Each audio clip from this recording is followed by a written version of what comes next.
Mother upset over alleged police beating of son at Mandeville lockup.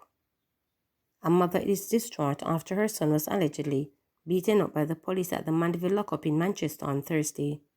Head of the Manchester Police Deputy Superintendent Kerry Duncan said the matter is being investigated. What I know is that there was an incident on the third block where police were also injured, he told reporters. Dave Lowell, Director of Complaints for the Independent Commission of Investigations in the Central Region, said the oversight body has not received a report in the incident.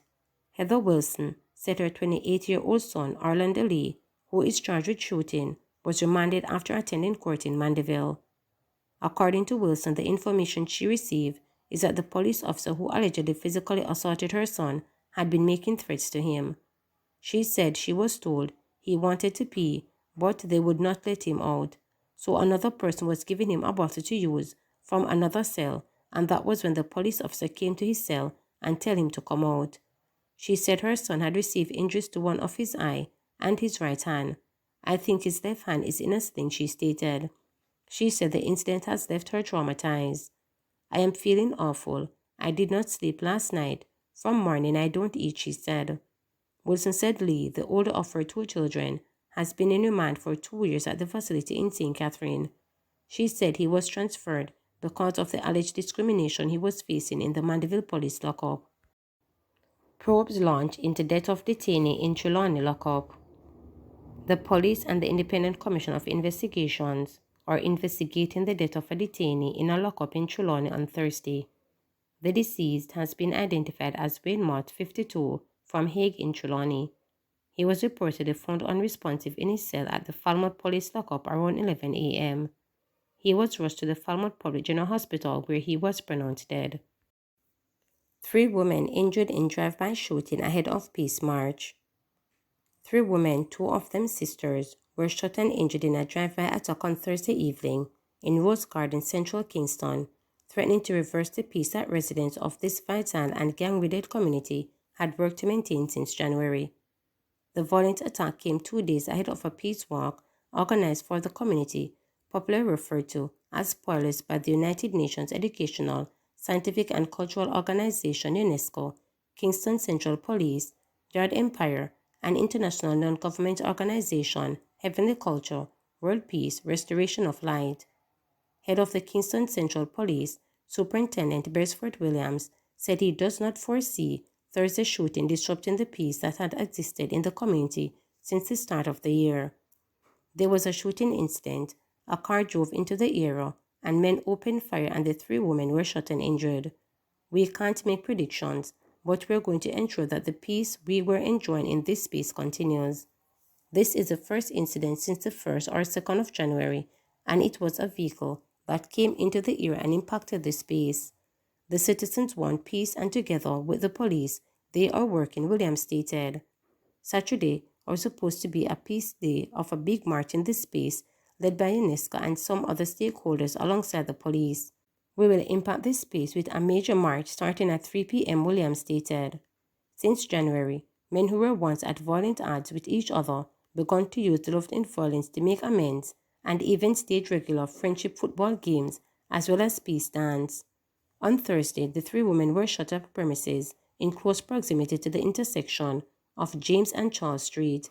The incident occurred approximately 8:30 p.m. Despite Superintendent Williams' optimism that the shooting will not disrupt the peace, some residents are on edge. A whole heap of shot fire. Just the other day, we had a peace dance. This have the potential to mess up everything. The man them in the place said that we're going to take this serious about the peace. Right now, nobody know where the shooting is stemming from. All I know is pure positive things have been happening from the other day. So we just have to keep looking out. But at the same time, I would rather certain things don't happen, one resident told reporters on Friday. His neighbor agreed, saying he was hoping for the best, as these kinds of events usually unsettle things in any community. I am just praying for things to go back on the smooth path because, trust me, we have been enjoying the peace. Big people, children, everybody, he stated. Between January 1 and June 9, the Kingston Central Police Division recorded 14 murders, one less than the same period last year. As it relates to shooting, the division recorded 12 over the same period compared to 25 for the period last year. Just leave him alone. Some Jamaicans want Reggae Boys to move on without Bailey. With the Leon Bailey versus Jamaica Football Federation JFF saga taking another dramatic turn this week, there are indications that members of the public are becoming weary of the JFF's pursuit of the Aston Villa winger who is a break from the national team. The 26-year-old on Wednesday refused to call up to be part of the Reggae Boys squad at the Copa American, which kicks off next week. Shortly after, head coach named Bailey to the team in a grand announcement at Usain Bolt's Track and Records and expressed delight in the player's return to the squad. Bailey publicly declined the invite with a post on social media saying misleading information.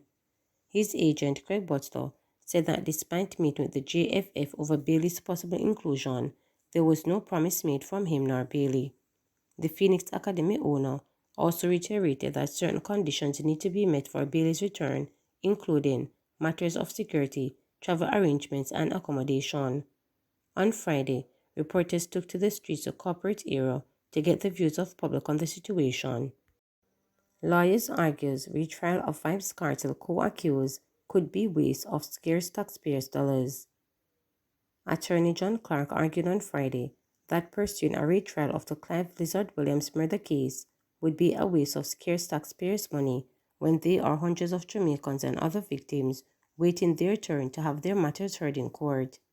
Clark will represent Kara Jones, one of the accused men whose case is being argued in the Vybz Kartel retrial hearing currently before the Court of Appeal, said that adding this retrial to the over 700 cases awaiting trial in the Home Circuit Court would be a disservice to those whose cases have been pushed back to facilitate this matter.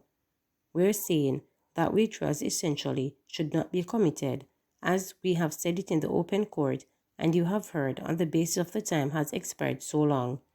The men have been in custody for 13 years, and we want the court to consider that factor and the special circumstances of this case, including the ordeal that the men have suffered, and also the more than 774 Jamaicans who are before the Home Circuit Court awaiting their date in court and who may have their matters pushed back just to facilitate this matter, Clark argued.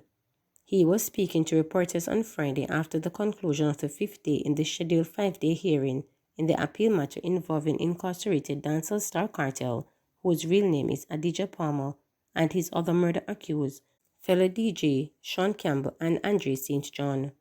The defense attorney went on to argue how fair it is that it would have the taxpayers fund this one matter, which has already proven to be expensive and complicated, when there are a number of other things that the scarce state resources could be used for.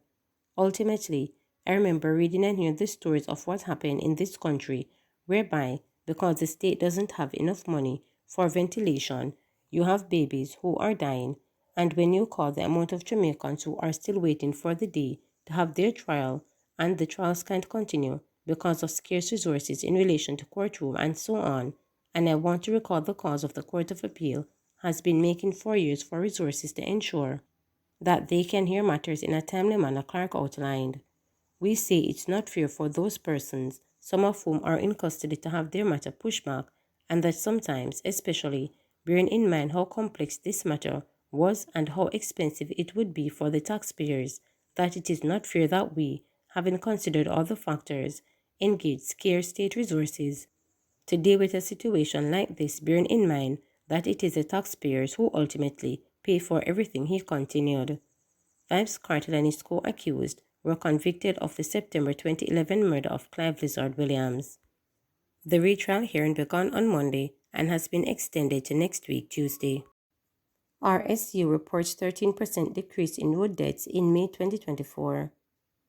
The Island Traffic Authority Road Safety Unit RSU is reporting a 13% decrease in road fatalities and a 26% fall in fatal crashes during May 2024 when compared with the same month last year. In its latest monthly statistics, the RSU said that 28 road deaths resulted from 23 fatal crashes, with males accounting for 89% of the victims and females 11%. A breakdown of the fatalities during the month shows that 29% of the victims were motorcyclists, 25% were pedestrians, 14% were drivers of private motor vehicles, 7% were passengers of private motor vehicles, and 7% were pedal cyclists. When combined, vulnerable road users, pedestrians, pedal cyclists, motorcyclists, and pillion riders accounted for 64% of road users killed during May 2024. Please remember to subscribe, like, share, and click the notification bell for daily updates.